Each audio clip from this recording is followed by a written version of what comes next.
Hi friends, பன்னீர் fried rice எப்படி செய்யுதுன்னு பார்க்கலாமா? அதுக்கு தேவையான பொருள் கேரட், பீன்ஸ், குடமிளகா, ஸ்வீட் கார்ன், பன்னீர், வெங்காயம், தேவையான அளவு உப்பு, மிளகுத்தூள், எண்ணெய், தேவையான அளவு. பாஸ்மதி ரைஸை ஊற வச்சு சாப்பாடு வடித்து வச்சுக்கோங்க. பன்னீரை கட் பண்ணிக்கோங்க.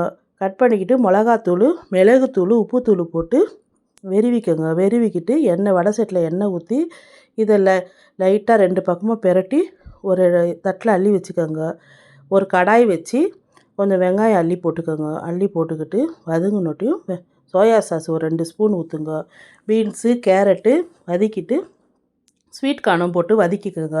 வதக்கிட்டு சாதத்தையும் வடித்த சாதத்தையும் போட்டு கலரி விடுங்க. கலரி விட்டு உப்பும் போட்டு குடமிளகாவும் போட்டு கலரிக்கோங்க. கலரிக்கிட்டு உப்பு பார்த்துக்கோங்க. உப்பு பத்தலைன்னா கொஞ்சம் போட்டுக்கோங்க. பன்னீர் பொரிச்சதையும் போட்டுட்டு மிளகுத்தூள் ஒரு 2 ஸ்பூன் போட்டுக்கோங்க. மிளகுத்தூளும் 2 ஸ்பூனும் போட்டு நல்லா கிளறி விட்டுட்டிங்கனாக்கா உங்களுக்கு பன்னீர் ஃப்ரைட் ரைஸ் ரெடி.